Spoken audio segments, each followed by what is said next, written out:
السلام علیکم معزز سامعین کرام، آج میں آپ کے لیے لے کر آئی ہوں انسپیکٹر نواز خان کی ایک دلچسپ تفتیشی کہانی جس کا نام ہے پھانسی کا پھندا۔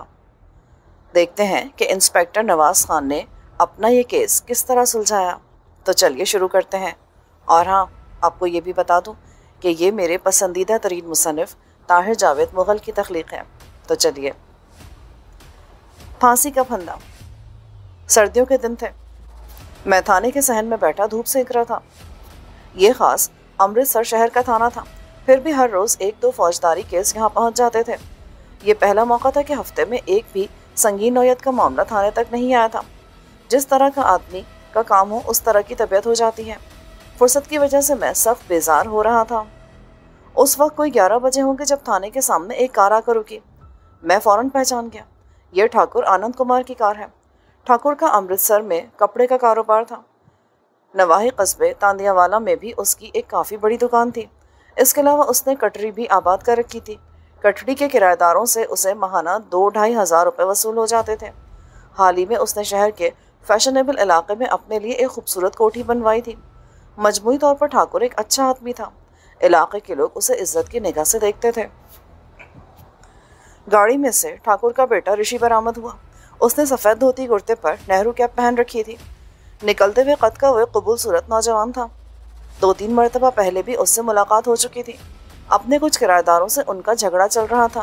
اس سلسلے میں ٹھاکر آنند سے ملاقات ہوتی رہتی تھی۔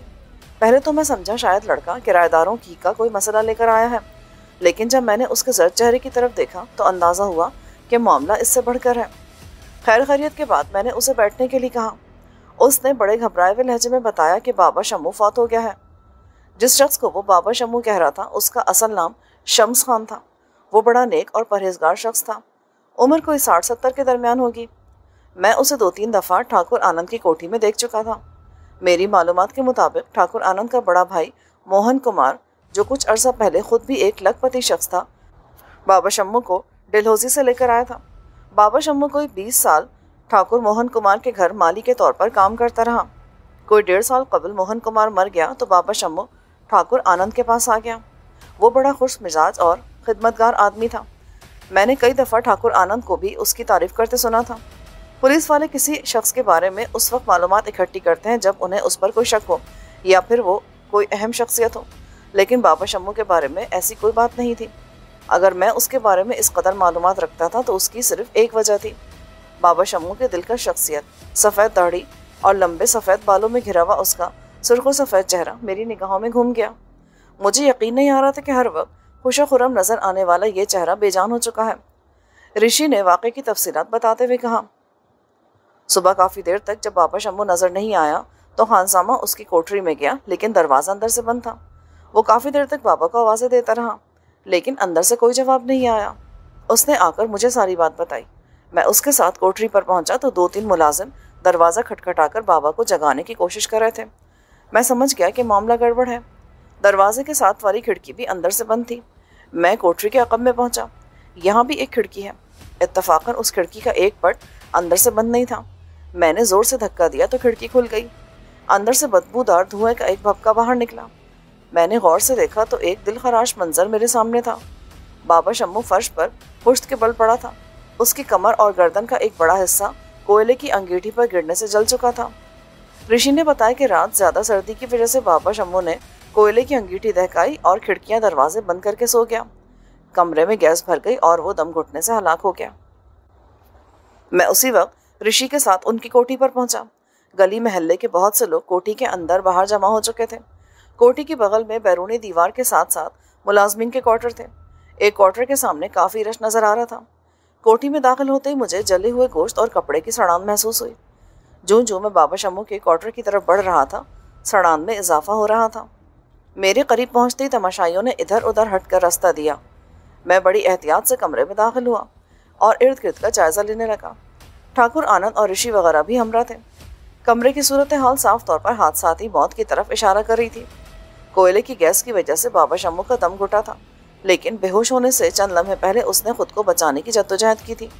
وہ چارپائی سے اٹھ کر دروازے کی طرف بڑھا تھا، لیکن ہاتھ دروازے کی چٹخانی تک پہنچنے سے پہلے ہی اس کی ہمت جواب دے گئی۔ और वो खटाटोप अंधेरे में हाथ पांव चलाता अंगीठी के ऊपर जा गिरा। अंगीठी पर गिरने से उसकी कमर और गर्दन का बड़ा हिस्सा जल गया था और पुश्त के पट्टे खिंच जाने से लाश अजीब अंदाज में अकड़ी हुई थी। मैंने सब इंस्पेक्टर को कमरे का नक्शा तैयार करने का हुक्म दिया और खुद बाहर आकर ठाकुर आनंद के पास बैठ गया। ठाकुर ने बताया कि शम्मू के 2 रिश्तेदार लाहौर में काम करते हैं। उसने उन्हें बुलाने के लिए आदमी भेज रखे हैं। हमारे वहाँ बैठे बैठे ही वो दोनों आदमी आ गए। उनमें एक शम्मू का सगा भांजा था। वो मामू की लाश देखकर धाड़े मार मार कर रोने लगा। थोड़ी देर बाद मैं दोनों अफराद को एक तरफ ले गया। मैंने उनसे पूछा कि क्या वो किसी किस्म की तहकीकात करवाना चाहते हैं। उन्होंने कहा, जनाब, सब कुछ हमारे सामने है। जो होना था सो हो गया। तहकीकात में क्या रखा है? खामखा मैयत ख़राब होगी। मैंने उनकी बात से इत्तेफाक किया। ठाकुर ने बाबा की मैयत उसके गांव भिजवाने के लिए एक ट्रक का इंतज़ाम कर दिया। मैंने ठाकुर से कहकर एक माकूल रकम बाबा शम्मू के भांजे को दिलवा दी। बज़ाहिर ये मामला ख़त्म हो गया। दूसरे दिन की बात है। मैं अपने कमरे में बैठा अखबार देख रहा था। अखबार एक तरफ रखकर मैंने कुर्सी की पुष्ट से टेक लगाई और आंखें मूंद ली। ध्यान एक बार फिर बाबा शम्मू की तरफ चला गया। मैं ठाकुर आनंद से मिलने गया था। बाबा घास पर कपड़ा बिछाए नमाज पढ़ रहा था। जब मैं वापस आया तो बाबा उसी कपड़े पर लेटा सो रहा था। सुनहरी धूप में उसका चेहरा कितना सेहतमंद लग रहा था। गुलाब के पौधों से गुजरती हुई हवा के झोंके उसके सफ़ेद बालों से अटखेलियाँ कर रहे थे। कितनी पुरसुकून ज़िंदगी है इस शख्स की। मैंने एक लम्हे के लिए सोचा था। मैंने तो मुशक्क़त के बाद कितने मज़े से पाँव फैलाए सो रहा है। और फिर मेरी निगाहों में कल का मंजर घूम गया। फर्श पर पड़ी हुई बाबा शम्मू की ऐठी हुई लाश, मुड़े हुए हाथ पाँव और तकलीफ से बिगड़ा हुआ चेहरा। पता नहीं अल्लाह अपने नेक बंदों को इतनी तकलीफ क्यों देता है। और फिर अचानक एक ख्याल बर्फ की तरह मेरे जहन में कौन गया। मैं कुर्सी पर सीधा होकर बैठ गया। कमरे का पूरा नक्शा मेरी आंखों के सामने था।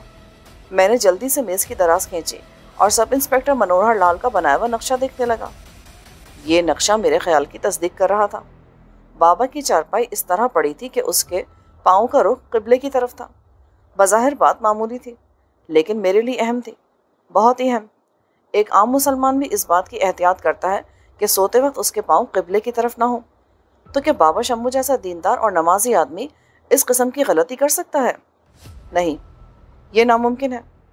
तो फिर क्या उसकी मौत इत्तेफाकिया नहीं थी? वो किसी साजिश का शिकार हुआ है? क्या उसे मुर्दा हालत में कमरे के अंदर लाया गया था? एक साथ बहुत सारे सवालात मेरे जहन में उठने लगे। अगले रोज़ मैं फिर ठाकुर आनंद के यहाँ गया। कमरे का अच्छी तरह मुआयना किया। घर के अफराद से मिला, लेकिन कोई ख़ास बात मालूम ना हो सकी। बज़ाहिर तो यही मालूम होता था कि मौत हादसाती तौर पर वाक़ हुई है, और अगर ऐसा नहीं था और बाबा शम्मू को कत्ल किया गया था तो फिर इस कत्ल का मंसूबा बनाने वालों की अकल की दाद देना पड़ती थी। उन्होंने इस कत्ल को हादसा साबित करने में कोई कसर नहीं उठा रखी थी। मैंने ठाकुर और उसके घर वालों पर यह बात जाहिर नहीं होने दी कि मैं उन पर किसी किस्म का शक कर रहा हूँ। क़िबले की तरफ पाँव वाली बात अहम ज़रूर थी, लेकिन जब तक और सबूत ना मिलता किसी पर शक करना फजूल था। मैंने घर के मुलाजिमों और शम्मू के दूसरे मिलने जुलने वालों से भी सवालात किए। हर एक ने खुलूस दिल से उसकी तारीफ़ की। सब उसकी दोस्ती का दम भरते थे। लड़ाई झगड़ा तो दूर की बात है, किसी से उसकी तू मैं भी नहीं हुई थी। घर के अफराद में ठाकुर के अलावा उसकी बीवी, बेटा और 2 लड़कियां रहती थीं। मैंने फ़र्दन फ़र्दन सब से पूछगछ की। अचानक मुझे ठाकुर की भतीजी का ख्याल आया। मुझे मालूम था कि ठाकुर मोहन कुमार के मरने के बाद उसकी इकलौती लड़की अपने चचा यानी आनंद कुमार के पास रहने लगी थी। मैंने उससे मिलने की ख्वाहिश जाहिर की तो पता चला कि वो कॉलेज की सहेलियों के साथ सैर के लिए कराची गई हुई है। ठाकुर आनंद के घर का माहौल आज़ादाना था। उसकी दोनों लड़कियां नेकर और बुशर्ट पहने मेरे सामने बैठी थीं। एक लड़की तो 11-12 साल की थी, लेकिन दूसरी जवान थी। देखने वालों को तो उनके मगरबी लिबास पर सख्त शर्मिंदगी महसूस होती थी, लेकिन यूँ लगता था जैसे उसे अपनी बरहंगी का एहसास ही नहीं। वो बैडमिंटन का रैकेट अपने हाथ पर मारते हुए चहक चहक कर बातें कर रही थी। ठाकुर की भारी भरकम बीवी भी करीबी बैठी हुई थी। उसने आधी आस्तीन की तंग कमीज पहन रखी थी। बहरहाल अपनी बेटियों की निस्बत वो कदरे घरेलू औरत नजर आती थी। अभी थोड़ी देर पहले मुझे ठाकुर ने बताया था कि शीला यानी उसकी भतीजी की चंद रोज़ में शादी होने वाली है। मैं हैरान हो रहा था कि वो लड़की जो चंद रोज़ बाद दुल्हन बनने वाली है इतनी आज़ादी के साथ घूम फिर रही है।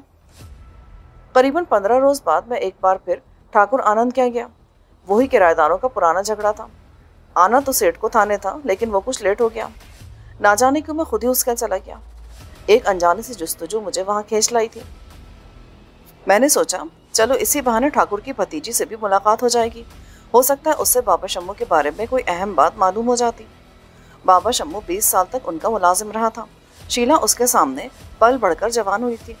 پھر موہن کمار کی موت کے بعد شیلا جب چچا کے یہاں آئی تھی تو صرف بابا شمو ہی اس کے ساتھ تھا۔ ایک طرح سے وہ شیلا کے خاص ملازم کے طور پر اس کے ساتھ آیا تھا۔ میں نے سوچا مجھے شیلا سے ضرور ملنا چاہیے۔ پچھلے دنوں شیلا کی شادی ٹھاکر آنند کے بیٹے رشی کے ساتھ ہو چکی تھی۔ میری معلومات کے مطابق وہ لوگ ہنی مون منانے کے بعد کل ہی شملہ سے واپس آئے تھے۔ میں جب موٹر سائیکل پر سوار کوٹھی پہنچا تو ٹھاکر آنند اپنی گاڑی گیراج سے نکال رہا تھا۔ اس نے بتایا کہ وہ میرے ہی ہاں جا رہا تھا۔ میں نے کہا چلو یہیں بیٹھ کر بات کر لیتے ہیں۔ وہ کچھ متذبذب نظر آ رہا تھا، لیکن جب میں موٹر سائیکل بند کر کے نیچے اترا تو مجبوراً اسے بھی گاڑی واپس گیراج میں لے جانا پڑی۔ وہ سخت پریشان نظر آ رہا تھا۔ دراصل اس کے کرایہ دار اس کے خلاف متحدہ محاذ بنانے میں کامیاب ہو گئے تھے۔ بریندر سنگھ نامی ایک نوجوان جو کچھ بدماشی میں پاؤں رکھتا تھا 4 سال کی جیل کاٹ کر حال ہی میں باہر آیا تھا۔ وہ بھی ٹھاکر کا کرایہ دار تھا۔ اس نے چند ہی دنوں میں تمام کرایہ داروں کو اپنے گھر اکٹھا کر لیا تھا۔ یہ لوگ کمروں کی مرمت اور کرائے میں کمی کا مطالبہ کر رہے تھے۔ پرسوں ان لوگوں نے ٹھاکر کے چند ملازمین کو بری طرح پیٹا تھا۔ مطلب یہ تھا کہ بریندر سنگھ نامی اس لڑکے کا حوصلہ دن بدن بڑھتا جا رہا تھا۔ ذاتی طور پر محسوس میں کر رہا تھا کہ ٹھاکر نے کرائے میں جو اضافہ کیا ہے وہ مناسب ہے اور وقت کے مطابق ہے۔ ہاں البتہ کمروں کی مرمت کا مسئلہ قابل غور تھا۔ میں کوشش کر رہا تھا کہ ٹھاکر کٹڑی والوں کا یہ مطالبہ مان لے۔ میں نے بریندر سنگھ سے ملاقات کر کے اسے سمجھانے بجھانے کی کوشش کی تھی۔ الٹی پٹی پڑھانے والوں نے اس کا دماغ سخت خراب کر رکھا تھا۔ اچانک بالکل نیا خیال میرے دماغ میں آیا۔ بابا کی موت پر ٹھاکر نے بتایا تھا بابا عموماً کٹڑی میں آتا جاتا رہتا تھا۔ اس نے اپنے گاؤں کے ایک شخص کو کٹڑی میں کرائے پر مکان دلوا رکھا تھا۔ کہیں ایسا تو نہیں تھا کہ کٹڑی آتے جاتے اس کا بریندر سنگھ سے جھگڑا ہوا ہو، یا بابا شمو کے سامنے یہ بریندر سنگھ نے ٹھاکر کے بارے میں کوئی غلط بات کی ہو، بابا نے اسے برا بھلا کہا ہو جس کا بریندر کو رنج ہوا ہو اور اس نے اسے۔ میں جتنا سوچنا چاہتا تھا اتنا ہی میرا خیال پختہ ہوتا جا رہا تھا کہ بابا کی موت اتفاقیہ نہیں تھی۔ بہرحال تفتیش کے اس مرحلے پر خیالی گھوڑے تو دوڑائے جا سکتے تھے، یقین سے کچھ کہنا بہت دشوار تھا۔ ٹھاکر، اس کا بیٹا اور میں کافی دیر تک کٹڑی والوں کے مسئلے پر غور کرتے رہے۔ رشی کافی مشتعل نظر آ رہا تھا۔ وہ چاہتا تھا کہ میں بریندر کو گرفتار کر کے تھانے لے آؤں اور مار مار کر اس کی کھال ادھیڑ دوں، لیکن میں اور ٹھاکر سمجھتے تھے کہ ایسا کرنا درست نہیں ہے۔ طاقت کے استعمال سے معاملہ بگڑ سکتا تھا۔ باتوں باتوں میں بابا شمو کا ذکر آ گیا۔ میں نے موقع غنیمت جان کر شیلا کے بارے میں پوچھا۔ رشی نے بتایا کہ وہ اپنے میکے گئی ہوئی ہے۔ میکے کے ذکر پر میں نے حیرت کا اظہار کیا تو ٹھاکر ہنس کر بولا، تمہاری حیرت بجا انسپکٹر، شیلا کا میکا اور سسرال دونوں یہی ہیں، لیکن اس نے اپنی پھپھی کے گھر کو میکا بنا لیا ہے۔ لڑکیاں ایسی حرکتیں کرتی رہتی ہیں۔ کب تک آ جائے گی وہ؟ میں نے رشی سے پوچھا۔ کہتی تھی جب دل اداس ہو جائے گا چندی گڑھ سے ٹیلی فون کر دوں گی۔ یہ فقرہ ٹھاکر کی بڑی لڑکی نندا نے ادا کیا تھا۔ وہ تنگ پتلون قمیض میں ملبوس ابھی ابھی کمرے میں داخل ہوئی تھی۔ میں نے اس کی طرف دیکھا۔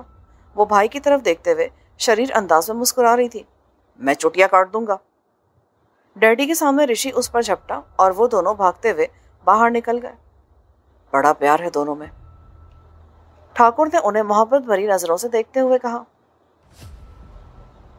میں دوپہر کے کھانے کے لیے اٹھنے کی تیاری کر ہی رہا تھا کہ ASI کرامت نے آ کر سلیوٹ کیا۔ سر، بریندر سنگھ حاضر ہے۔ اچھا ٹھیک ہے، اسے اندر لاؤ۔ ذرا دیر بعد چک میں حرکت ہوئی اور بریندر سنگھ اندر داخل ہوا۔ بلا مبالغہ اس کا قد 6.25 فٹ کے قریب تھا۔ جسم زیادہ چوڑا نہیں تھا لیکن ہاتھ پاؤں مضبوط تھے۔ اس نے لال تہبند کے اوپر پھولدار قمیض پہن رکھی تھی۔ کلف لگی پگڑی نے اس کے قد میں 1 فٹ کا اضافہ اور کر دیا تھا۔ شکل سے وہ ایک اکھڑ مزاج شخص دکھائی دیتا تھا۔ بائیں گال پر تیز دھار آلے کا پرانا نشان تھا۔ گریبان کھلا ہوا تھا اور سینے کے سیاہ بال داڑھی کے ساتھ ملے ہوئے نظر آ رہے تھے۔ اس نے ہاتھ اٹھا کر ست سری اکال کہا۔ میں نے اس کے گریبان کی طرف اشارہ کرتے ہوئے کہا کہ اسے بند کرو۔ اس نے 2 بٹن بند کر لیے۔ ایک بٹن اب بھی کھلا ہوا تھا۔ میں نے اسے بیٹھنے کا اشارہ کیا۔ کل اس کے بارے میں بھی جو شک پڑا تھا وہ میرے ذہن میں محفوظ تھا، لیکن میں نے فی الحال بابا کا ذکر کرنا مناسب نہیں سمجھا۔ میں نے اسے کرایہ داری کے سلسلے میں بلایا تھا۔ کافی دیر تک میں اسے سمجھانے کی کوشش کرتا رہا۔ میں چاہتا تھا کہ وہ ایسا کام کرے جس سے کرایہ داروں کی حق تلفی بھی نہ ہو اور ٹھاکر کو بھی زیادہ نقصان نہ اٹھانا پڑے، لیکن وہ بدستور اکھڑی اکھڑی باتیں کرتا رہا۔ آخر میں نے جھنجھلا کر پوچھا، آخر بات کیا ہے؟ تم ٹھاکر کے اتنے دشمن کیوں ہو؟ اس نے کچھ مہربانیاں کی ہیں جناب، وہ تلخی سے بولا۔ میری ماں کو دھکے دیے ہیں، ٹھاکر کے لڑکے نے میری بھابھی کو گالیاں دی ہیں، میری بھابھی کو بھی تھپڑ مارے ہیں، اور یہ دھکے، یہ تھپڑ ہمارے حصے میں ہی نہیں آئے، کٹڑی کے ہر گھر پر مہربانیاں ہیں ٹھاکر اور اس کے نوکروں کی۔ میں نے دیکھا اس کے گلے کی رگیں تنی ہوئی تھی اور آنکھوں سے غصے کی چنگاریاں پھوٹ رہی تھیں۔ دیکھو بریندر سنگھ، مجھے سختی پر مجبور نہ کرو، تم حد سے بڑھ رہے ہو۔ مجھے پتہ چلا تھا کہ جب ٹھکرانی کرائے لینے کے لیے کٹری میں آتی تھی تو تم نے اس سے بھی بدتمیزی کی تھی۔ کیا شریف لوگوں سے اس طرح بات کی جاتی ہے؟ مائی باپ، میری بات کا غصہ نہ کرنا، شریف لوگوں سے شریفوں ہی کی طرح بات کی جاتی ہے۔ اور کیا مطلب؟ ٹھاکر بدماش آدمی ہے کیا؟ بریندر آگے کو جھکتے ہوئے بولا، جناب اگر شریف آدمی ہوتا تو معلوم تو ہوتا کہ اس کی بھتیجی کہاں ہے اور کیا گل کھلا رہی ہے۔ پوری بات کھل کر بتاؤ، میں نے اسے ڈانٹتے ہوئے کہا۔ وہ رازدارانہ لہجے میں بولا، جناب ٹھاکر کی ایک نوکرانی سے مجھے آج ہی پتہ چلا ہے کہ ٹھاکر کی بہو شیلا کسی پھپھی اپی کے گھر نہیں گئی، یہ سب چکر ہے۔ تو پھر کہاں گئی ہے وہ؟ یہ تو اسے بھی نہیں معلوم، لیکن اس نے بتایا ہے کہ اس کی پھپھی تو ایک عرصہ ہوا چنڈی گڑھ سے کہیں اور جا چکی ہے اور یہ لوگ جھوٹ بول رہے ہیں۔ میں سوچ میں پڑ گیا۔ مجھے پہلے ہی ٹھاکر اور اس کے گھر والوں کے رویے سے الجھن ہو رہی تھی۔ کئی بار میں نے لڑکی کا پوچھا تھا، لیکن ایک بار بھی انہوں نے لڑکی سے ملاقات نہیں کروائی تھی۔ اگر بریندر کی اطلاع درست تھی اور شیلا کی پھپھی چنڈی گڑھ میں نہیں تھی تو پھر شیلا کہاں گئی تھی؟ ٹھاکر نے جھوٹ کیوں بولا تھا؟ معاملہ مشکوک ہوتا جا رہا تھا۔ کہیں شیلا کی گمشدگی کا بابا کی موت کے ساتھ کوئی تعلق نہ ہو۔ میں نے تھوڑی سوچ بچار کی اور پھر اسی سلسلے میں بریندر سے کام لینے کا فیصلہ کیا۔ دیکھو بریندر، میں جھوٹ بولنے والے کی زبان کھینچ لیا کرتا ہوں۔ کیا ثبوت ہے تمہارے پاس کہ ٹھاکر صاحب کی بھتیجی کے بارے میں غلط بیانی سے تم کام لے رہے ہو؟ جناب ثبوت ڈھونڈنا کون سا مشکل کام ہے، نوکرانی اس بارے میں بہت کچھ جانتی ہے، میں کل ہی اس سے معلوم کر لیتا ہوں۔ میں نے اسے سختی سے ہدایت کی کہ کوئی ٹھوس ثبوت ملنے تک یہ خبر باہر نہ نکلنے پائے۔ اس نے رازداری کا وعدہ کیا اور چلا گیا۔ تیسرے دن صبح سویرے وہ تھانے چلا آیا۔ اس کے چہرے پر ویسا ہی جوش نظر آ رہا تھا جیسا مخبروں کے چہرے پر اکثر نظر آتا ہے۔ کیا خبر لائے ہو بریندر؟ میں نے اس کے ست سری اکال کا جواب دیتے ہوئے کہا۔ کچھ کہنے کے بجائے اس نے ایک کاغذ جیب سے نکال کر مجھے تھما دیا۔ اس پر چنڈی گڑھ کا ایک پتہ لکھا تھا۔ کہاں سے ملا یہ پتہ؟ بس جی مل گیا، چنڈی گڑھ کا ایک شخص یہاں ملازمت کرتا ہے، وہ ٹھاکروں کے گھر کے پاس ہی رہتا ہے۔ اس کا کہنا ہے کہ کوئی 1 سال پہلے شیلا کی پھپھی اپنے خاوند کے پاس بنگال چلی گئی تھی۔ اس کا خاوند وہاں چائے کا کاروبار کرتا ہے۔ اس نے یہ بھی بتایا ہے کہ شیلا کی صرف ایک ہی پھپھی ہے۔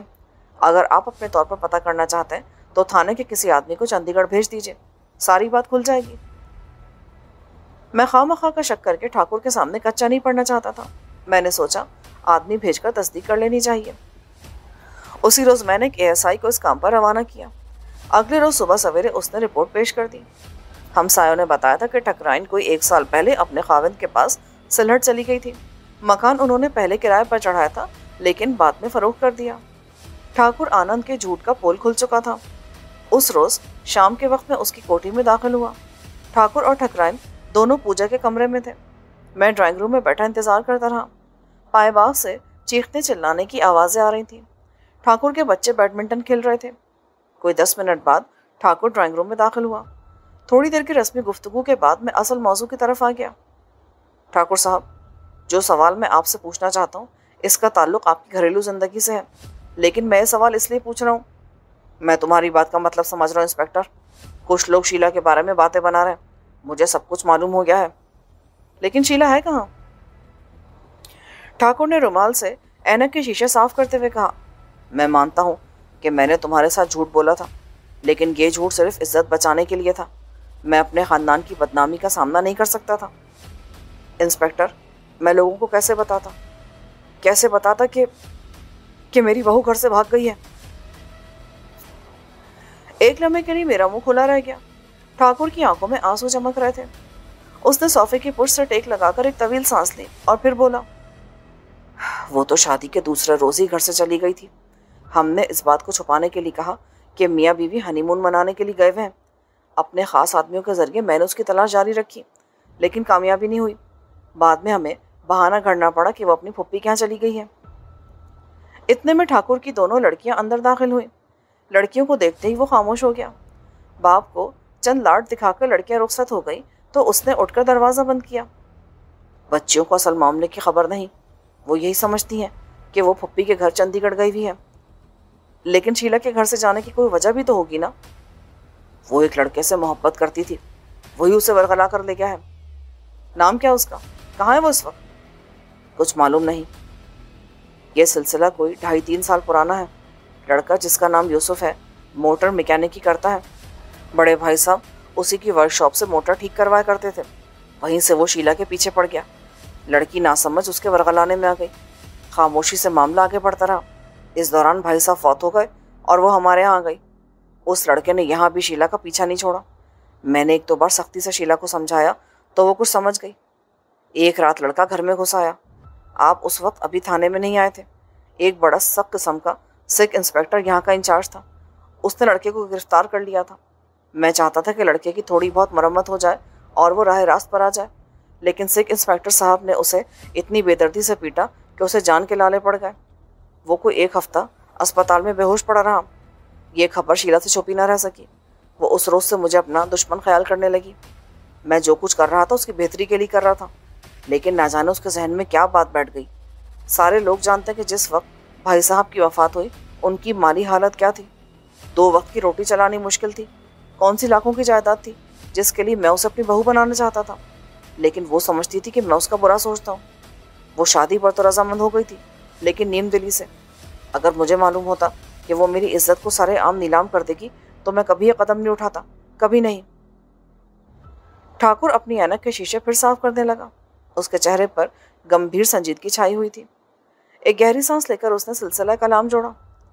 शीला के साथ साथ वो लड़का भी घर से गायब है। हमने अपने तौर पर उसके घर वालों से कुछ मालूम करने की बहुत कोशिश की, लेकिन उन्होंने लड़की या लड़के का कोई सुराग नहीं बताया। ठाकुर साहब, आप अच्छे भले समझदार आदमी हैं। ऐसी बातें कहीं छुपाने से छुपती हैं। आपने बहुत वक्त ज़ाया किया है।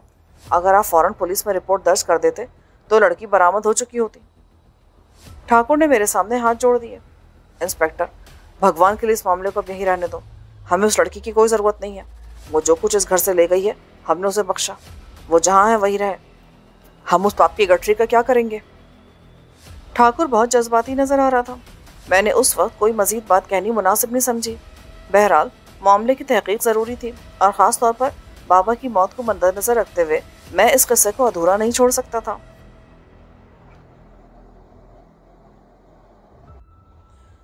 अगले रोज़ मैं ठाकुर के बताए हुए पते पर मोटर मैकेनिक यूसुफ के घर पहुंचा।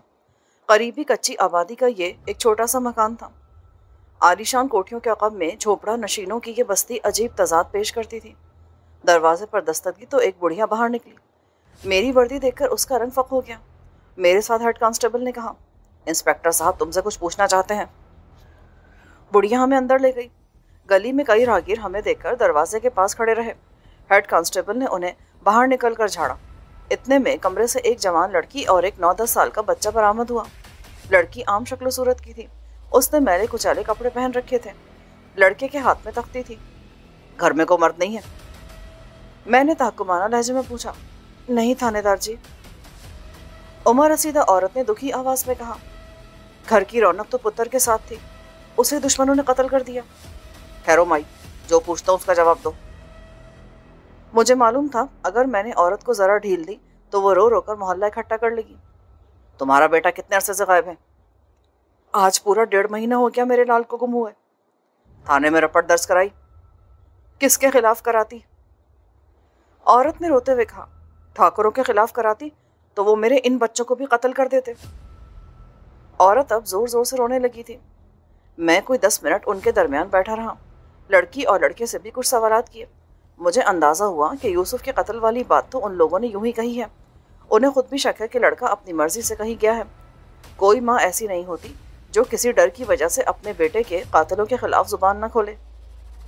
अगर औरत को यकीन होता कि ठाकुरों ने उसे कत्ल करवाया है तो वो एक लम्हा ज़ाया किए बगैर रोती चिल्लाती थाने पहुंच जाती।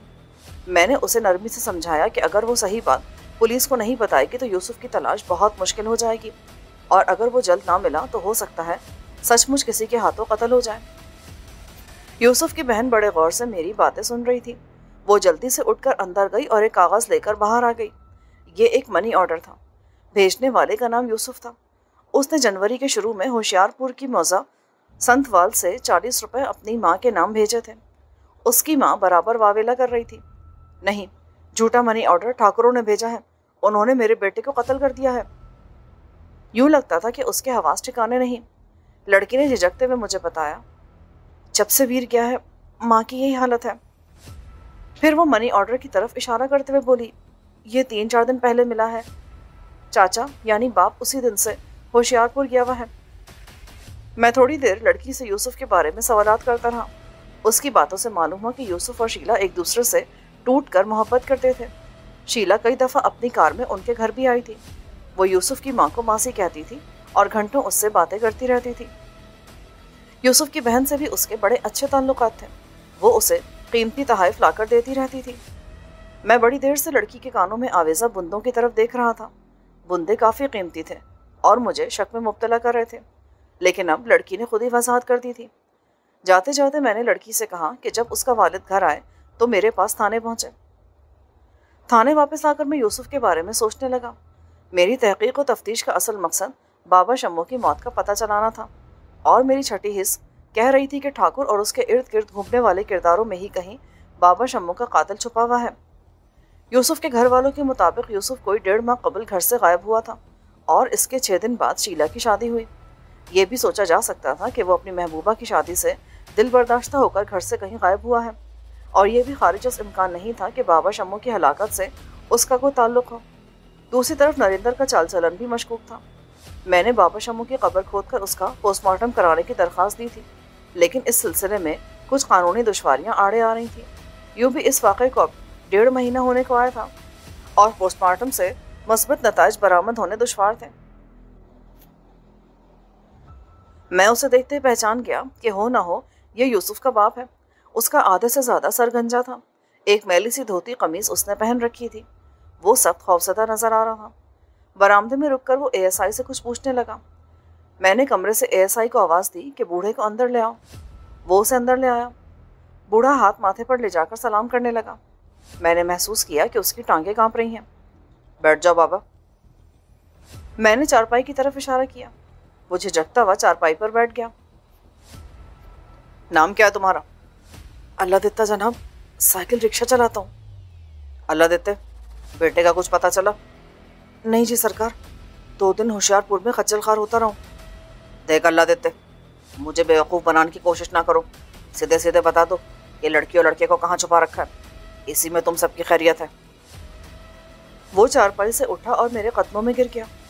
हाथ जोड़कर अरसती आवाज़ में बोला, खुदा की कसम थानेदार जी, इसमें कोई कसूर नहीं है। हम बिल्कुल बेगुनाह है जी। मैंने ठाकुर साहब के सामने अपने छोटे बच्चे की कसम खाई थी।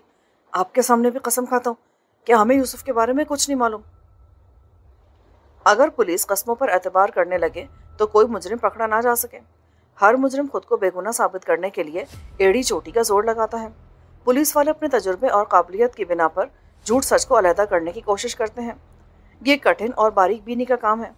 यही मरहला है जहाँ मेहनती और कामचोर पुलिस वाले की पहचान होती है।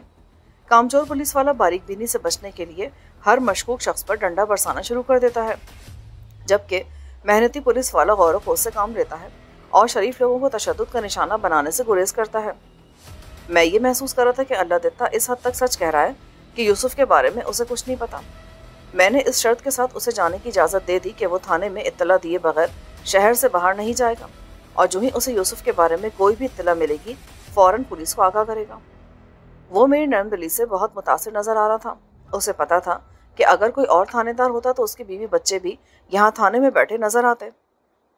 उसके जाने के बाद मैंने एक मुखबिर को उसके पीछे लगा दिया और हिदायत की कि बूढ़े की नकलो हरकत की निगरानी की जाए। दूसरा काम मैंने ये किया कि थाने के एक आदमी को अपना रुक्का देकर मौजा संतवाल के पोस्टमास्टर के पास भेजा। इस रुक्के में मैंने यूसुफ का हुलिया लिखा था और कहा था कि अगर ये लड़का या कोई और शख्स अमृतसर के मज़कूरा पते पर मनी ऑर्डर बुक करवाने के लिए आए तो उसे रोक लिया जाए और इसकी इत्तला मकामी पुलिस स्टेशन को दे दी जाए। और दूसरा रुक्का मैंने पुलिस स्टेशन के इंचार्ज के नाम भी लिख दिया था। تھانے میں آتے جاتے لوگوں کی باتوں سے اندازہ ہو رہا تھا کہ شیلا کے گھر سے بھاگنے کی خبر تیزی سے پھیل رہی ہے۔ لوگ لڑکی کو برا بھلا کہہ رہے تھے۔ چچا نے اسے یتیم اور بے آسرا جان کر سہارا دیا تھا، گھر کی بہو بنایا تھا، لیکن وہ اس کے گھر کا صفایا کر کے بھاگ گئی تھی۔ مگر کچھ لوگ برندر جیسے بھی تھے، وہ کہتے تھے کہ ٹھاکر اپنی یتیم بھتیجی کے ساتھ سختی سے پیش آتا تھا، اس نے زبردستی اس کی شادی اپنے بیٹے سے کروا دی۔ بعض لوگوں کا کہنا تھا کہ شادی کے روز لڑکی کو بے ہوشی کی دوا دی گئی تھی اور بے ہوشی کی حالت میں ہی نکاح نامے پر اس سے دستخط کروائے گئے تھے۔ اس بارے میں یہ دلیل بھی دی جاتی تھی کہ شادی نہایت خاموشی سے ہوئی تھی اور ٹھاکر کے چند عزیزوں اور خاص دوستوں نے ہی اس میں شرکت کی تھی۔ ٹھاکر سے ان افواہوں کے بارے میں پوچھنے کے لیے ایک دن میں اس کی کوٹھی گیا۔ چوکیدار نے اندر جا کر اطلاع دی۔ رشی نمودار ہوا اور مجھے ڈرائنگ روم میں لے گیا۔ ٹھاکر سلیپنگ گاؤن پہنے صوفے پر بیٹھا تھا۔ دوران گفتگو میں نے محسوس کیا کہ وہ کچھ بیزار سا نظر آ رہا ہے، شاید اپنی کوٹھی کی طرف اٹھنے والی انگلیوں نے اسے پریشان کر دیا تھا۔ میرے سوالوں کے جواب میں اس نے بتایا کہ نکاح کے وقت شیلا کی بے ہوشی والی بات بالکل من گھڑت ہے اور اصل معاملے سے پولیس کی توجہ ہٹانے کے لیے بنائی گئی ہے۔ در حقیقت شیلا نے ظاہر کیا تھا کہ وہ بیمار ہے، اس لیے وہ نڈال اور خاموش نظر آ رہی تھی۔ دھوم دھام سے شادی نہ کرنے کی وجہ یہ تھی کہ چند روز پہلے بابا شمو کی موت ہو گئی تھی۔ رشی کی ماں شبھ گھڑی کو ہونا نہیں چاہتی تھی، اسی لیے سیدھے سادے انداز میں پھیرے دے دیے گئے۔ ٹھاکر نے کہا، میرا خیال تھا کہ بعد میں ایک بڑی دعوت کریں گے، لیکن ہمارے تو سارے ارمان دل میں ہی رہ گئے۔ میں نے رشی سے بھی کچھ دیر گفتگو کی۔ اس نے بتایا کہ شیلا سے شادی میں اس کی پسند و ناپسند کو کوئی دخل نہیں تھا۔ پتا جی نے کہا اور اس نے منظور کر لیا۔ پتا جی چاہتے تھے کہ گھر کی لڑکی گھر میں رہے۔ میرے اس سوال کے جواب میں کہ شیلا کو وراثت میں کیا کچھ ملا تھا، ٹھاکر آنند نے کہا، انسپکٹر، بھائی صاحب کا کاروبار ٹھپ ہو چکا تھا۔ ایک پرانی گاڑی، ایک مکان اور ایک 10 مرلے کا پلاٹ، یہ تھا ان کے پاس جو کچھ باقی بچا تھا۔ کل کوئی 1.5 لاکھ کی جائیداد تھی۔ اس تمام رقم سے بمشکل ان کے قرضے ادا ہوئے۔ ایک ایک پائی کا حساب میرے پاس موجود ہے۔ مجھے معلوم تھا کل کچھ لوگ شک کریں گے، میں نے کوڑی کوڑی لکھ کر رکھی ہے۔ میرے منع کرنے کے باوجود وہ کاغذ لینے چلا گیا۔ میں نے موقع غنیمت جانا اور رشی سے اس کی سہاگرات کے بارے میں کچھ سوالات پوچھے۔ اس کی باتوں سے پتہ چلا کہ شادی کی رات شیلا نے بیماری کا بہانہ کیا۔ آدھی رات تک رشی اس کی تیمارداری میں لگا رہا، پھر وہ سو گئی۔ رشی بھی کمرے میں ہی سویا رہا۔ صبح وہ اٹھا تو شیلا کمرے میں موجود نہیں تھی۔ دروازے کی چٹخنی گری ہوئی تھی، الماری کھلی ہوئی تھی اور تمام زیورات غائب تھے۔ بعد ازاں ٹھاکر کی الماری کی چابیاں بھی گم پائی گئیں۔ دن چڑھے جب الماری کو توڑا گیا تو اس میں موجود نقدی اور زیورات بھی غائب تھے۔ ہوشیار پور سے ابھی تک کوئی اطلاع نہیں آئی تھی۔ یوسف کی طرف سے پہلا منی آرڈر آئے مہینہ ہو چلا تھا۔ ایک دن میں اپنے کمرے میں بیٹھا اس بارے میں سوچ رہا تھا کہ بریندر سنگھ اندر داخل ہوا۔ میں نے اسے گھور کر دیکھا۔ بریندر، تم سے کئی مرتبہ کہا ہے کہ خواہ منہ اٹھا کر نہ چلایا کرو، اس طرح کرو گے تو میرے کسی کام کے نہیں رہو گے۔ وہ ڈٹائی سے ہنستا ہوا بولا، مائی باپ، ہم نے ساری عمر کوئی مخبری تھوڑی کرنی ہے، میں تو صرف ٹھاکر کا دشمن ہوں، جس دن دشمنی ختم مخبری ختم۔ پھر میرے بگڑے ہوئے تیور دیکھ کر بولا، اس وقت ایک کام کی بات لایا ہوں جناب، جلدی بکو۔ جناب، یوسف کا پتہ چل گیا ہے، میرے ایک دوست نے اسے سرگودے میں دیکھا ہے، وہاں کسی سرکس میں کام کرتا ہے وہ۔ دماغ تو ٹھیک ہے تمہارا؟ میرا خیال ہے کہ تم خود سرکس میں کام کرتے رہے ہو۔ بے وقوف آدمی، کہاں سرکس اور کہاں یوسف، اور پھر ہوشیار پور کہاں اور سرگودا کہاں؟ مائی باپ، بھگو قسم کھاتا ہے کہ وہ یوسف ہی تھا۔ وہ ایک میلے میں موت کے کنویں پر ٹکٹیں دے رہا تھا، اس نے نہیں پہچانا پر بھگو نے پہچان لیا۔ اتنے میں اے ایس آئی نے آ کر سلیوٹ مارا، جناب، سائیکل رکشے والا بابا آیا ہے۔ میں نے اسے اندر بھیجنے کو کہا۔ اللہ دیتے نے سلام کیا اور ایک کاغذ سامنے میز پر رکھ دیا۔ یہ ایک منی آرڈر تھا، اس میں کچھ روپے لپٹے ہوئے تھے۔ یہ آج ہی آیا سرکار، اللہ دیتے نے انکساری سے کہا۔ میں نے منی آرڈر فارم غور سے پڑھا۔ بریندر ٹھیک ہی کہہ رہا تھا، یہ 60 روپے کا منی آرڈر سرگودا سے آیا تھا۔ خط والی جگہ پر صرف یہ الفاظ لکھے تھے، میں بالکل خیریت سے ہوں، سب گھر والوں کو سلام۔ وہ خود تو ان پڑھ تھا، ظاہر ہے کسی اور سے لکھوایا ہوگا۔ میں نے اللہ دیتا کو پیسے واپس کر دیے اور اسے جانے کی اجازت دے دی۔ منی آرڈر فارم میں نے پاس ہی رکھ لیا تھا۔ اس کے جانے کے بعد میں نے بریندر سے پوچھا، تمہارے دوست نے یوسف کو کب دیکھا تھا؟ جناب، یہی کوئی 20-25 دن پہلے کی بات ہے۔ لیکن تمہیں اطلاع آج دی ہے؟ جناب، भग्गू वहाँ किसी कारखाने में मुलाजिम है, महीने बाद घर का चक्कर लगाता है। तुम पहचानते हो यूसुफ को? क्यों नहीं जी, जो अड़ोस पड़ोस के लोगों को ना पहचाने वो भी कोई आदमी होता है। वो ठाकुर की कोठी के पिछवाड़े वाली झुग्गियों में रहता है, उसके साथ ही हमारी कटड़ी है। ठीक है, मैं इंस्पेक्टर दलजीत के साथ एक तफ्तीशी पार्टी भेज रहा हूँ, तुम उनके साथ चले जाओ। मैंने सब इंस्पेक्टर को हिदायत देने के लिए बुलाया, लेकिन फिर ना जाने क्यों ऐन वक्त पर इरादा बदल दिया। मुझे ये मामला बहुत गहरा दिखाई दे रहा था। बार बार मुझे यह एहसास हो रहा था कि यूसुफ और शीला की गिरफ्तारी से बाबा शम्मू की पुरस्कार मौत पर रोशनी पड़ सकती है। मैंने फैसला किया कि मैं खुद सरगोदा जाऊंगा। मैंने सिर्फ बरिंदर सिंह को साथ दिया और बजरिया बस सरगोदा रवाना हो गया।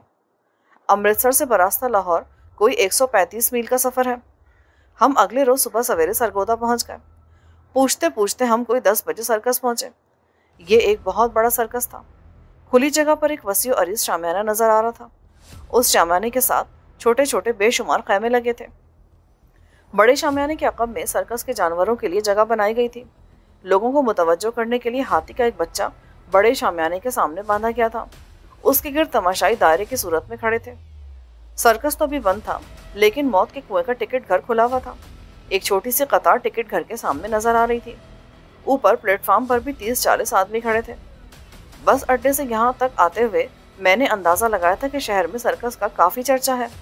जगह जगह पोस्टर लगे थे। एक जगह एक सजे सजाए तांगे के ऊपर ढोल वाला मनाती कर रहा था, मिस नीलोफर के हैरत अंगेज कमालात देखने के लिए तशरीफ लाए, मिस नीलोफर ने सारे शहर को हैरान कर दिया है, वगैरह वगैरह। पता नहीं ये मिस नीलोफर कौन थी। सर्कस कंपनी की तरफ से लगाए गए पोस्टरों में भी उस लड़की की तस्वीर नजर आती थी। सर्कस की कामयाबी इस बात से जाहिर थी कि उसे लगे हुए करीबन 1 महीना हो चुका था, क्योंकि भग्गू के कहने के मुताबिक उसने कोई 4 हफ्ता पहले यूसुफ को यहाँ देखा था।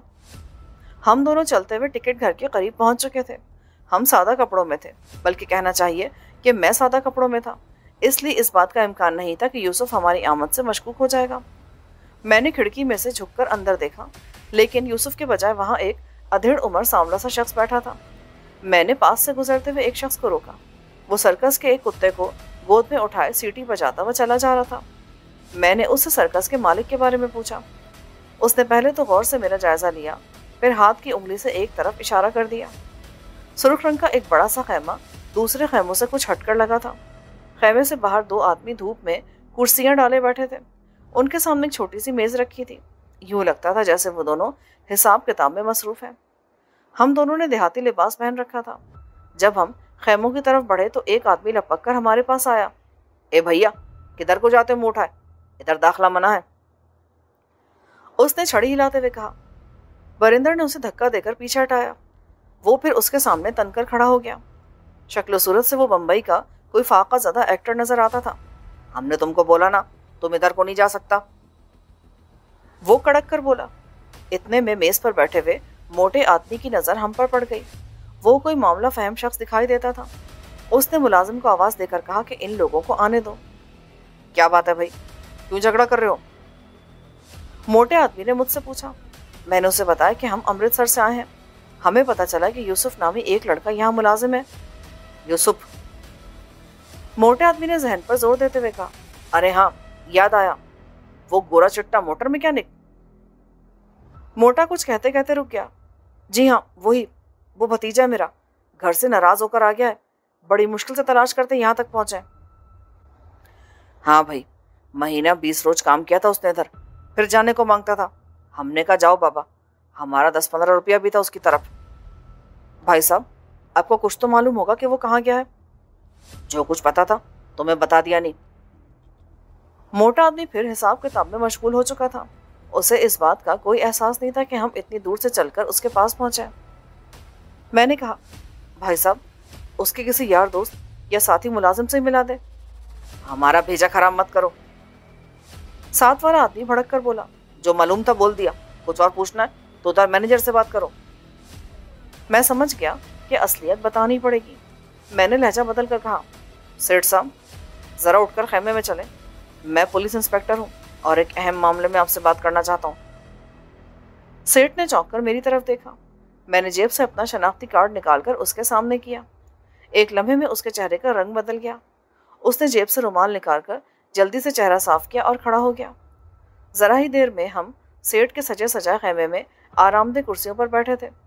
سیٹھ نے آواز دے کر کسی کو چائے کا کہا۔ وہ بار بار رومال سے اپنا چہرہ رگڑ رہا تھا۔ یا تو یہ اس کی عادت تھی یا اتنی سردی میں واقعی اسے پسینہ آ رہا تھا۔ سیٹھ صاحب، وہ لڑکا ایک اہم معاملے میں پولیس کو مطلوب ہے، ہمیں اس کے بارے میں پوری معلومات چاہیے۔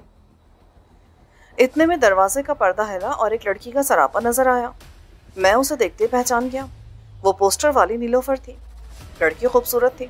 اس کے سیاہ لمبے بال شانوں پر بکھرے ہوئے تھے۔ اس وقت وہ ایک بوسیدہ سے سلیپنگ گاؤن میں ملبوس تھی۔ میز پر چائے رکھ کر وہ ایک طرف ہٹ کر کھڑی ہو گئی۔ سیٹھ نے اسے ہاتھ سے باہر جانے کا اشارہ کیا۔ اس نے اپنے لمبے بالوں کو پیچھے کی طرف جھٹکا اور پھر ہاتھوں سے ان کا جوڑا بناتی ہوئی باہر نکل گئی۔ سیٹھ کے ساتھ کوئی 1.5 گھنٹہ گفتگو رہی۔ سیٹھ کا نام ہری لال تھا۔ ساتھ والا شخص اس کا ایک حصے دار تھا۔ اس سے پہلے یہ لوگ ہوشیار پور میں تھے۔ وہاں مویشیوں کا ایک میلہ تھا۔ وہیں ہری لال نے یوسف کو دیکھا تھا۔ وہ کوئی ملازمت کرنا چاہتا تھا۔ جب ہری لال کو پتا چلا کہ وہ موٹر میکینک بھی ہے تو اس نے اسے ملازم رکھ لیا تھا۔ اس کی تنخواہ 70 روپے مہینہ مقرر ہوئی تھی۔ سرکس کی 3-4 گاڑیوں اور موت کے کنویں میں چلنے والی موٹر سائیکلوں کی مرمت اس کے ذمے تھی۔ اس کے علاوہ بھی تھوڑا بہت کام اس سے لیا جاتا تھا۔ سیٹھ نے بتایا کہ اس مہینے کے شروع میں اس کی ٹانگ پر چوٹ لگ گئی تھی۔ اس کی خواہش تھی کہ وہ کنویں میں موٹر سائیکل چلانا سیکھ لے۔ کئی بار منع کرنے کے باوجود وہ نہیں مانا۔ ایک دن پتہ چلا کہ وہ مشق کرتے ہوئے گر گیا ہے۔ ظاہر ہے سیٹھ اسے مفت میں بٹھا کر کھلا تو سکتا نہیں تھا۔ اس نے اسے تھوڑے بہت پیسے دے کر چھٹی کر دی۔ اب سیٹھ کو کچھ پتہ نہیں تھا کہ وہ کدھر کیا ہے اور کس حال میں ہے۔ سیٹھ نے ایک اہم بات بتائی کہ اس کے ساتھ کوئی لڑکی وڑکی نہیں تھی۔ وہ اکیلا ہی ان کے پاس آیا تھا۔ میں نے یوسف کے ساتھ کام کرنے والے اس کے 1-2 ساتھیوں کو بھی بلوایا۔ انہوں نے بھی اس بات کی تصدیق کی کہ یوسف اکیلا تھا۔ وہ رات کو ان کے ساتھ ہی سرکس میں سوتا تھا اور اس نے کبھی کسی لڑکی کا ذکر نہیں کیا۔ اس نے بتایا تھا کہ وہ غیر شادی شدہ ہے۔ اپنے گھر بار کے بارے میں اس نے کسی کو کچھ نہیں بتایا تھا۔ موت کے کنویں میں موٹر سائیکل چلانے والا استاد اس کے بارے میں کافی کچھ جانتا تھا۔ وہ 30-32 سال کا سانولا سا شخص تھا۔ اس نے بتایا کہ یوسف ہر وقت خاموش سا رہتا تھا۔ میں نے کئی دفعہ اسے چھپ کر روتے ہوئے بھی دیکھا تھا۔ میرا خیال تھا کہ وہ گھر سے لڑ جھگڑ کر آیا ہے یا اس کے ہاتھوں کو جرم سرزد ہو گیا ہے، لیکن تھا وہ بڑا محنتی، اپنے کام کو خوب اچھی طرح سمجھتا تھا۔ کنویں کی تینوں موٹر سائیکلوں کو اس نے نمبر 1 کر دیا تھا۔ کبھی کبھی یوں لگتا تھا جیسے وہ زندگی سے اکتا گیا ہے۔ اسی وقت وہ موٹر سائیکل لے کر کنویں کے اندر چلا جاتا تھا۔ میں نے اسے کئی بار سمجھایا کہ اس فن میں کچے ہاتھ مت ڈال دینا، یہ کام اتنا آسان نہیں ہے، لیکن وہ کہتا تھا، چاچا زندگی میں رکھا بھی کیا ہے۔ ہری لال اور اس کے ملازموں کی باتوں سے میں اس نتیجے پر پہنچا کہ یوسف یا تو شیلا کو امرتسر ہی سے نہیں لایا تھا یا پھر اس نے اسے کسی اور جگہ ٹھہرایا تھا۔ لیکن اگر کسی اور جگہ بھی ٹھہرایا ہوتا تو اس سے ملنے جاتا، اور پھر اس کی افسردگی اور مایوسی کیا معنی رکھتی تھی؟ کیا شیلا اس کے ساتھ نہیں تھی؟ تو پھر وہ کہاں تھی؟ سیٹ سے رخصت ہونے سے پہلے میں نے اسے ہدایت کی کہ وہ ملازمین سے پوچھ گچھ کرے، ہو سکتا ہے کسی کو اس کے بارے میں علم ہو۔ میں نے اسے بتایا کہ میں کل پھر آؤں گا۔ سیٹ نے اپنے پورے تعاون کا یقین دلایا۔ جب میں خیمے سے باہر نکلا تو اچانک کوئی بھاگ کر ساتھ والے خیمے میں روپوش ہو گیا۔ انداز سے صاف ظاہر تھا کہ بھاگنے والا خیمے سے باہر کھڑا ہماری باتیں سننے کی کوشش کر رہا تھا۔ ویسے میں اسے پہچان چکا تھا۔ یہ وہی لڑکی نیلوفر تھی۔ میں نے اس کے بالوں کے جوڑے سے اسے پہچانا تھا۔ وریندر سنگھ کی موجودگی اب فضول تھی۔ میں نے اسے اپنے سب انسپیکٹر کے نام ایک چٹھی دے کر واپس بھیج دیا۔ میں نے لکھا تھا کہ سرگودا میں مجھے 1-2 دن لگ جائیں گے۔ وریندر کی روانگی کے بعد میں نے اسٹیشن کے نزدیک ایک ہوٹل میں کمرہ لیا، نہا دھو کر تھکن اتاری اور دوپہر کا کھانا کھا کر گھومنے پھرنے کے لیے نکل گیا۔ 1-2 مقامی دوستوں سے ملاقاتیں ہوئیں۔ میں نے خاص طور پر سرکس کے بارے میں معلومات حاصل کرنے کی کوشش کی۔ جس کسی نے بھی سرکس دیکھا تھا وہ اس کی تعریف ہی کرتا تھا۔ خاص طور پر لڑکی نیلوفر کے کام کو بہت پسند کیا جا رہا تھا۔ میں نے سوچا آج سرکس دیکھنا چاہیے، ہو سکتا ہے کوئی کام کی بات معلوم ہو جائے۔ سرکس کے 2 شو ہوتے تھے، ایک 3 سے 6 اور دوسرا 7 سے 10۔ میں گھومتا پھرتا کوئی 6 بجے سرکس پہنچا۔ چونکہ سرکس لگے کافی دن ہو چکے تھے اس لیے بہت زیادہ رش نظر نہیں آ رہا تھا۔ ٹکٹ آسانی سے مل گیا۔ میں اندر داخل ہوا۔ اس قسم کا تماشا بچپن میں ایک بار دیکھا تھا، لیکن اب سب کچھ دماغ سے نکل چکا تھا۔ میں دلچسپی سے ارد گرد کے ماحول کا جائزہ لیتا ہوا اپنی نشست پر جا بیٹھا۔ پورا پنڈال دائرے کی شکل میں تھا اور اسے 3 حصوں میں بانٹا گیا تھا۔ میں جس حصے میں بیٹھا تھا یہ اسپیشل تھا۔ اس میں نیچے سے اوپر تک लकड़ी की कुर्सियां चुनी हुई थी। दूसरे दर्जे में लकड़ी की सीढ़ियां थीं और तीसरे दर्जे में दरिया थी, या शायद दरिया भी नहीं थी। शोर, सीटियां, आवाज़ें, वो सब कुछ मौजूद था जो इस किस्म के तमाशों में होना चाहिए। बड़े इंतज़ार के बाद खेल शुरू हुआ। मुख्तलिफ आइटम पेश किए जाते रहे। मुझे सिर्फ नीलोफर की आमद का इंतज़ार था। आखिर बेपनाह तालियों के शोर में वो नमूदार हुई। उसके साथ एक हाथी भी था। पहले तो वो हाथी की पुश्त पर चढ़कर अटखेलियाँ करती रही, फिर वो हाथी की सूंड पर सवार हो गई और हाथी ने उसे पकड़कर पिंडाल का चक्कर लगाया। तब वो भागते हुए हाथी की एक टांग से चिपक गई, फिर वो हाथी की टांगों के दरमियान लेट गई। उसका सबसे खतरनाक करतब यह था कि वो हाथी के आगे लेट गई तो हाथी ने अपना पाँव उठाया और उसके सीने पर रख दिया। ये वाकई खतरनाक चीज़ थी। अगर हाथी ज़रा सा भी आगे बढ़ता या हरकत करता तो उसका सारा बोझ उठे हुए पाँव पर पड़ता। पलक झपकने में लड़की का खात्मा हो सकता था। मैं अंदरूनी घेरे के बिल्कुल करीब भी बैठा था। मैंने गौर से लड़की के चेहरे का जायज़ा लिया। तमाशाइयों के साथ साथ खुद उसके चेहरे पर भी खौफ के आसार नजर आ रहे थे। देवहैकल हाथी बेहिस्सो हरकत खड़ा था। फिर तालियों के बेपनाह शोर में वो करवट बदलकर उसके पाँव के नीचे से निकल आई। 10-15 मिनट बाद वो नीम उरिया लिबास में फिर नमूदार हुई। इस दफ़ा उसने बुलंदी पर तने हुए रस्से के ऊपर नहायत खतरनाक करतब दिखाए। नीचे जाल वगैरह मौजूद नहीं था। ज़रा सी लफ्ज़िश उसे 30 फुट की बुलंदी से नीचे गिरा सकती थी। यूँ लगता था जैसे वो अपनी जान पर खेलकर लोगों को खुश करने की कोशिश कर रही है, और लोग वाकई खुश हो रहे थे। वो उसके हर अंदाज पर दाद दे रहे थे। आइटम के ख़त्म होने के बाद मैं 15-20 मिनट और बैठा। तमाशा अभी 1 घंटा और जारी रहना था, लेकिन मेरी दिलचस्पी अब ख़त्म हो चुकी थी। मैं उठा और बाहर निकल आया। रात 8:30-9 बजे का अमल था। पंडाल से बाहर खामोशी छाई हुई थी। सर्कस के इक्का दुक्का आदमी आ जा रहे थे। मौत के कुएं के पास कुछ आदमी बैठे आग ताप रहे थे। थोड़ी दूर हरीलाल के सुर्ख खैमे में बत्ती जल रही थी। मैंने सोचा चलो उससे मुलाकात हो जाए। कल वाला मुछंदर पहरेदार कहीं नजर नहीं आ रहा था। मैं आहिस्ता आहिस्ता चलता हुआ खैमे के पास पहुंचा, लेकिन फिर मुझे ठिठक कर रुक जाना पड़ा। अंदर से तेज तेज बातें करने की आवाज़ आ रही थी। मैं मोहतात कदमों से चलता हुआ खैमे के करीब पहुंचा। एक जगह कपड़े की जोड़ से रोशनी फूट रही थी। मैंने उस छोटी सी दरस को एहतियात से खोला और वहां आग जमा दी। वो नीलोफर ही थी।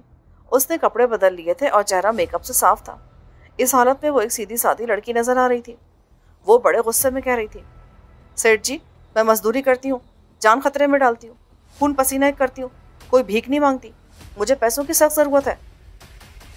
सेठ एक कुर्सी पर बैठा था। उसने एक टांग मेज पर रखी हुई थी, कुछ पी रहा था। उसने हाथ उठाकर कहा, अरे भाई, कितनी बार कहा है, पैसा मिलेगा, ज़रूर मिलेगा, लेकिन भावलपुर जाकर।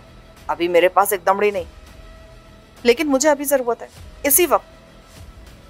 नीलोफर जोर देकर बोली।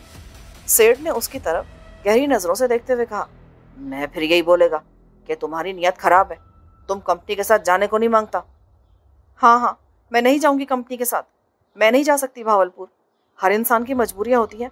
मेरा जो हिसाब बनता है तुम दे दो मुझे। हाँ तो ये हुई ना बात। सेठ हरीलाल आंखें नचाकर बोला। उसने मेज पर से किताब उठाई, थोड़ी देर कुछ हिसाब किताब लगाता रहा, फिर बोला, 50 रुपए निकलते नहीं तुम्हारी तरफ से। खुदा का खौफ करो सेठ, तुमने कहा था गुल्लू के साथ पूरा आइटम करो, डबल पेमेंट करूंगा। गुल्लू सर्कस के हाथी का नाम था। किस हरामजादे ने कहा था? इतना जरूर कहा था कि कुछ बख्शिश देगा, लेकिन तुम इस काबिल कहाँ हो? तुम्हारे नंगे खाली पेट को कपड़ा और रोटी क्या मिली, मुंह में गस भर की जुबान आ गई। मेरा हिसाब चुकता करो और अपना रास्ता नापो। नीलोफर आर्जाना लहजे में बोली, सेठ, इतने बरस काम किए कंपनी में, ये सलाह दे रहे हो? मेरी मदद करने के बजाय मेरी मजदूरी भी रोक रहे हो। खुदा के लिए ऐसा ना करो, मुझे पैसों की सख्त जरूरत है। उसी तरह बदतमीजी से बात करो नहीं, तुमने तो बोला था मैं भीख नहीं मांगती। कुत्ते कमीने। वो भूखी शेरनी की तरह उस पर झपटी। सेठ ने उसकी दोनों कलाइयां थाम ली। फिर उसने अपने आदमियों को आवाजें दी। जरा ही देर में 3-4 मुस्टंडे खैमे के दरवाजे पर नजर आए। सेठ लड़की की तरफ इशारा करते हुए बोला, पकड़ लो हरामजादी को और सड़क पर फेंकाओ। चारों आदमी लड़की की तरफ लपके। वो उसे बाहर की तरफ खींचने लगे। खींचातानी में लड़की की कमीज फट गई। छोड़ दो मुझे, मैं खुद चली जाती हूँ। उसने खुद को सेठ के आदमी की गिरफ्त से छुड़ाया, फिर बाजू में मुंह छुपाकर जोर जोर से रोने लगी। इसी हालत में वो खैमे से बाहर निकल गई। मैं खैमों की ओट लेता हुआ बड़ी एहतियात से उसके पीछे चलने लगा। वो थोड़ी दूर जाकर खैमे में घुस गई। जरा देर बाद वो एक छोटा सा संदूक उठाए आंसू पोंछती हुई सर्कस से बाहर जा रही थी। सड़क पर पहुंचकर वो पैदल एक जानिब चल दी। मैं कुछ फासला रखकर बड़ी एहतियात से उसका पीछा कर रहा था। मेरा दिल गवाही देता था कि इस लड़की के जरिए बहुत से राजों से पर्दा उठ सकता है। कोई 3 फरलांग चलने के बाद दफतन में लड़की की नजर में आ गया।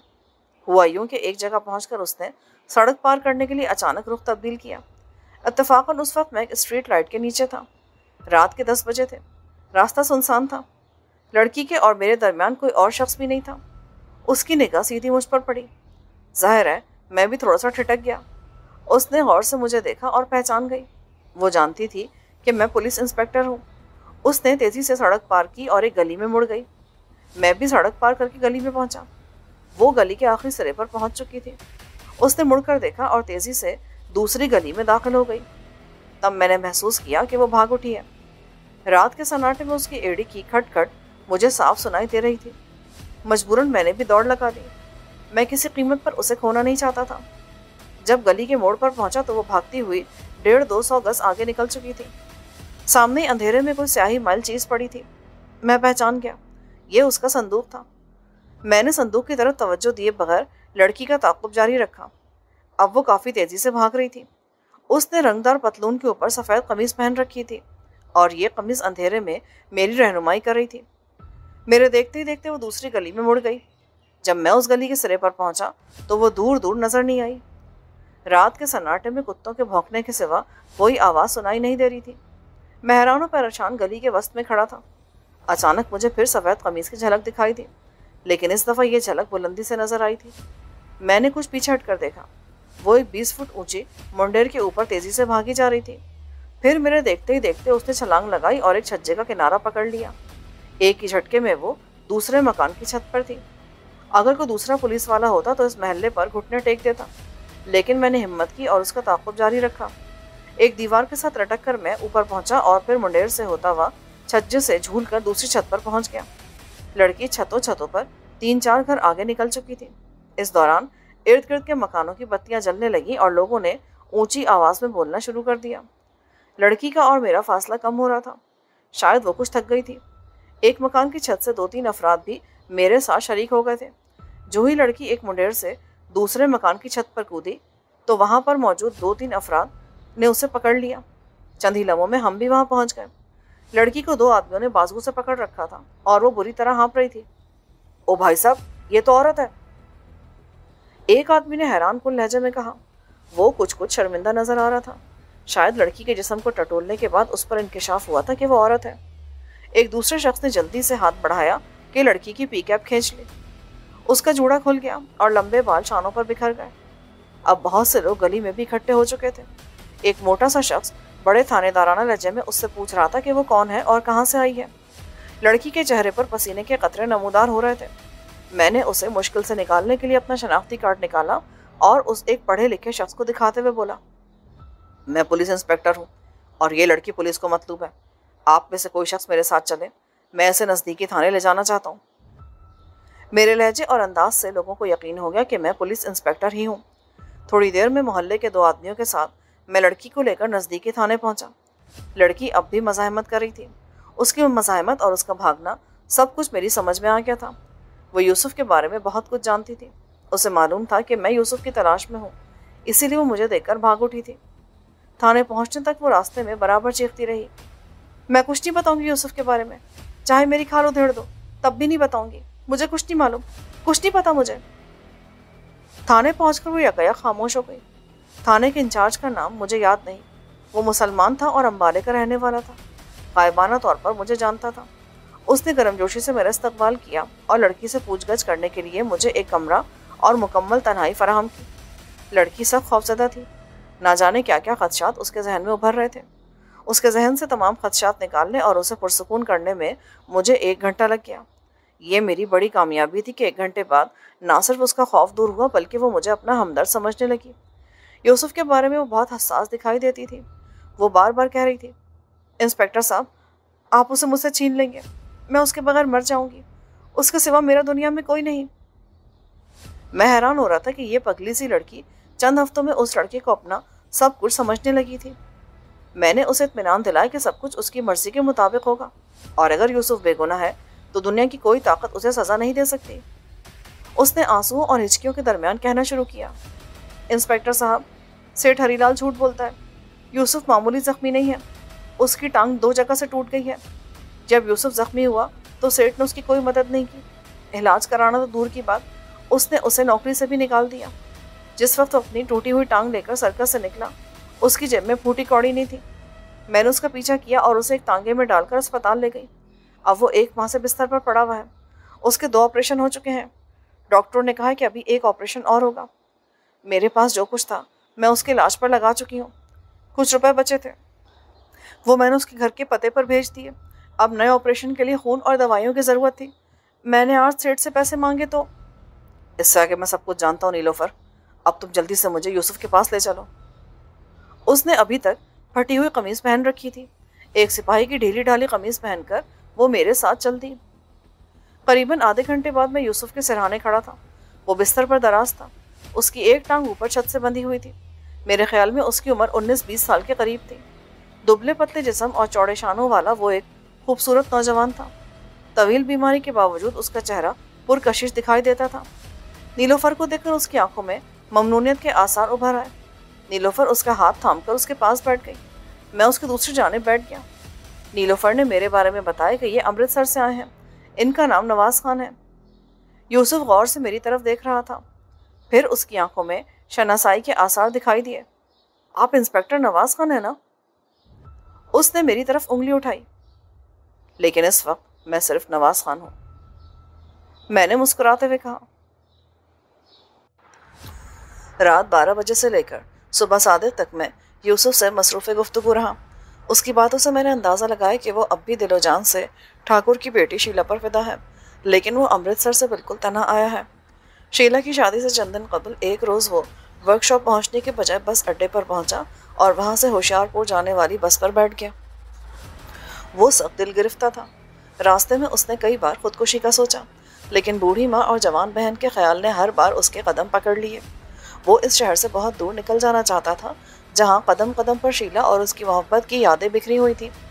وہ چاہتا تھا کبھی وہ گلیاں، وہ در و دیوار اس کی نگاہوں کے سامنے نہ آئے۔ اس نے ارادہ کر لیا کہ کبھی واپس نہیں جائے گا۔ اگر خدا نے اس کے دن پھیرے تو وہ اپنی ماں اور بہن کو بھی اپنے پاس بلا لے گا۔ یہ تھی یوسف کی کہانی۔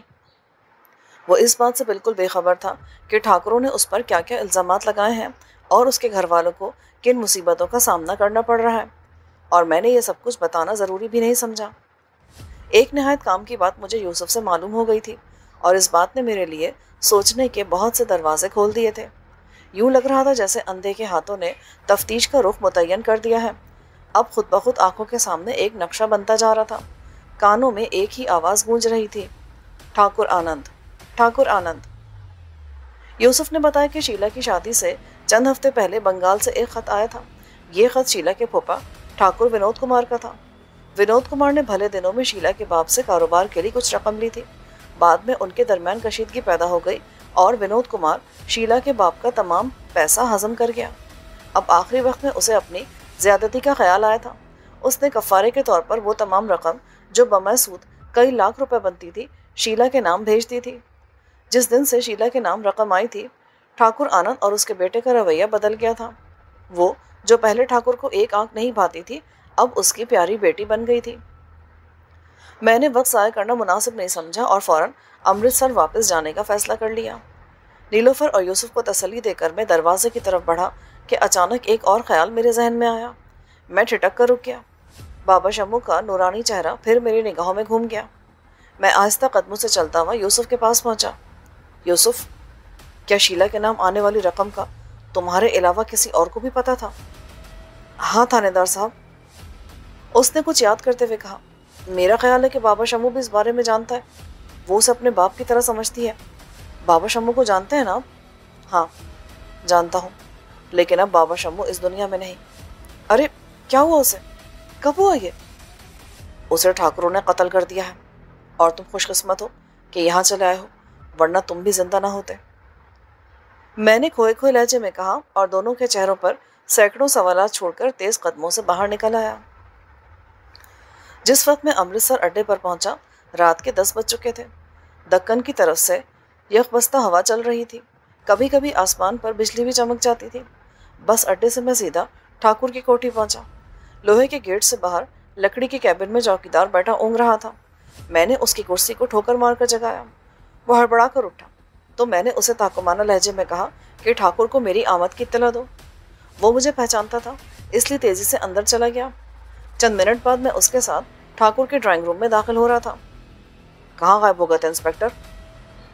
ठाकुर ने स्लीपिंग काउंट की डोरियां बांधते हुए कहा। एक तफ्तीश पर गया था। एक दफ़ा आपने मुझे अपने खाते देखने की दावत दी थी। इस वक्त मैं उसी गर्ज से हाजिर हुआ हूँ। ठाकुर ने चौंक कर मेरी तरफ देखा। दूधिया बल्ब की रोशनी में उसका चेहरा यकदम तारीक नजर आने लगा।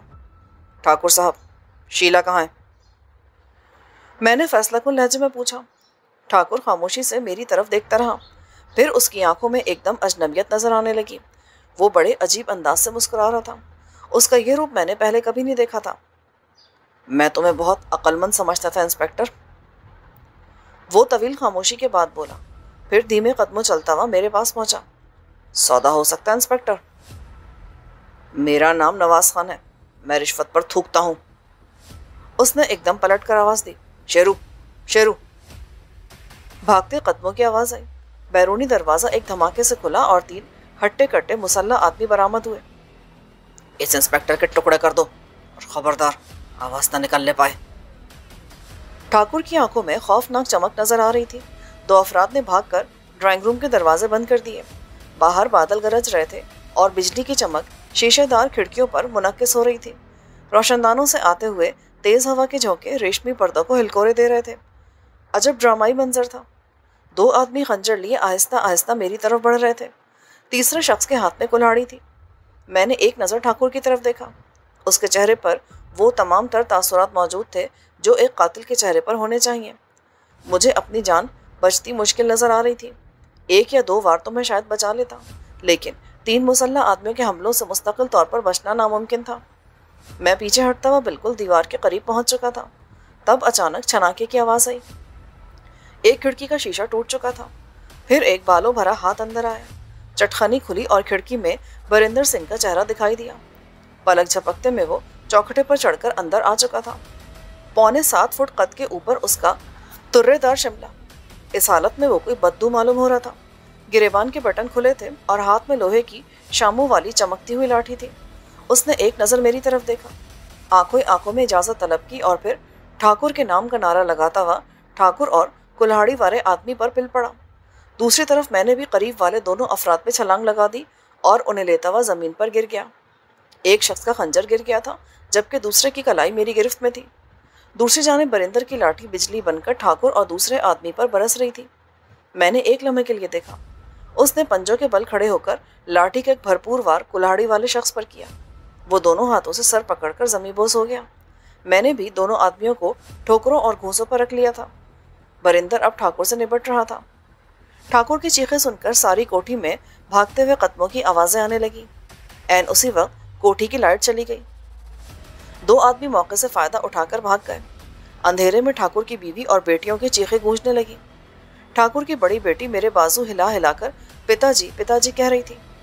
थोड़ी देर बाद हम लालटेन रोशन करने में कामयाब हो गए। ठाकुर की बीवी, दोनों बेटियों और ऋषि को एक कमरे में बंद कर दिया गया। ठाकुर का सर फट गया था और वो ज़मीन पर पड़ा जोर जोर से करहा रहा था। शीला कहाँ है ठाकुर? मैंने उसका गिरेबान पकड़कर झंझोड़ दिया। तकलीफ की शिद्दत से वो चीखने लगा। इतने में उसकी बीवी की आवाज़ आई। वो दरवाजे के शीशे से देख रही थी। मत मारो इन्हें, भगवान के लिए मत मारो, मैं सब कुछ बताती हूँ। थोड़ी देर बाद उसकी निशानदेही पर हम एक ज़मीन दोज कोठरी में उतर रहे थे। लोहे का जंग आलू ढकना उठाते ही बू के एक नाकाबिले बर्दाश्त भपके ने हमारा इस्तकबाल किया। ये एक छोटा सा कमरा था, शायद गंदम वगैरह रखने के लिए बनाया गया था, लेकिन अब उसमें काट कबार पड़ा था और यहीं हड्डियों का एक ढांचा भी रखा हुआ था। ये शीला थी। उसकी लाश गल सड़कर मस्क हो चुकी थी। उसके करीब रखा हुआ एक कागज़ उसकी हसरतनाक मौत की दास्तान सुना रहा था। मैंने लाश पर एक नज़र डाली और कागज़ लेकर बाहर आ गया। ये कागज़ क्या था? फांसी का फंदा था जो शीला मरते मरते अपने कातिलों के गले में डाल गई थी।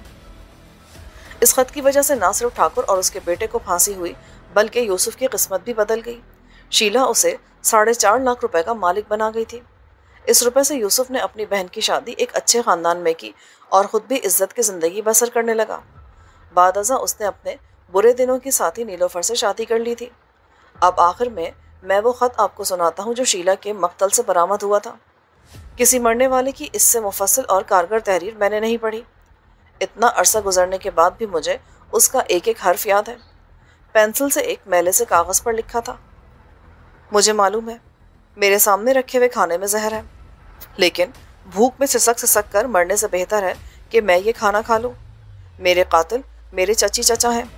شادی سے انکار پر انہوں نے مجھ پر سختیاں کی اور پھر بے ہوشی کی دوائی دینی شروع کر دی۔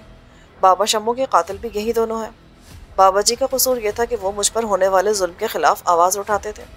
انہیں گلا دبا کر ہلاک کیا گیا اور ان کی موت کو حادثہ بنانے کے لیے رشی نے کوئلے کی انگیٹھی والی کہانی گھڑی۔ میں اس رات سے آگاہ ہوئی تو مجھے بھی مارنے کا فیصلہ کر لیا گیا۔ ٹھیک ہے، اب مجھے جینے کی کوئی آرزو نہیں۔ جھوٹی شادی کے نام پر چچا کا لڑکا میری عزت برباد کر چکا ہے۔ اب میں جی کر کیا کروں گی؟ کس کے لیے جیوں گی؟ میرا مرنا ہی بہتر ہے۔ اس کے بعد کچھ اشعار لکھے تھے۔ پھر لکھا تھا، اگر یہ خط میرے قاتلوں کو ملے تو وہ کان کھول کر سن لیں۔ میں یوسف سے محبت کرتی تھی اور مرتے دم تک میرے ہونٹوں پر اس کا نام تھا، اور اگر یہ کسی اور کو ملے تو وہ میرے یوسف سے کہہ دے کہ تمہاری محبوبہ شیلا اپنا وعدہ پورا نہیں کر سکی، اسے معاف کر دینا۔ وہ تمہارے آنگن میں تمہارے میلے کپڑے نہیں دھو سکی، تمہارا کھانا نہیں پکا سکی، تمہاری بوڑھی ماں کے پاؤں نہیں دبا سکی، اسے معاف کر دینا۔ اس کے بعد لکھا تھا، اگر اس خط کو وصیت سمجھ لیا جائے تو میں اپنے ترکے کی ایک ایک کوڑی یوسف اور اس کی بہن کے نام کرنا چاہتی ہوں۔ اس کے بعد کچھ اور باتیں لکھی تھی، بے ربط اور بہکی ہوئی۔ یوں لگتا تھا جیسے اس بدنصیب لڑکی پر زہر کا اثر ہو چکا ہے۔ خط کے آخر میں وہ مسلسل یوسف کا لفظ لکھتی چلی گئی تھی، یہاں تک کہ پینسل کا سکہ ختم ہو گیا تھا۔ اس کے ساتھ ہی اس عبرت ناک داستان کا اختتام ہوتا ہے۔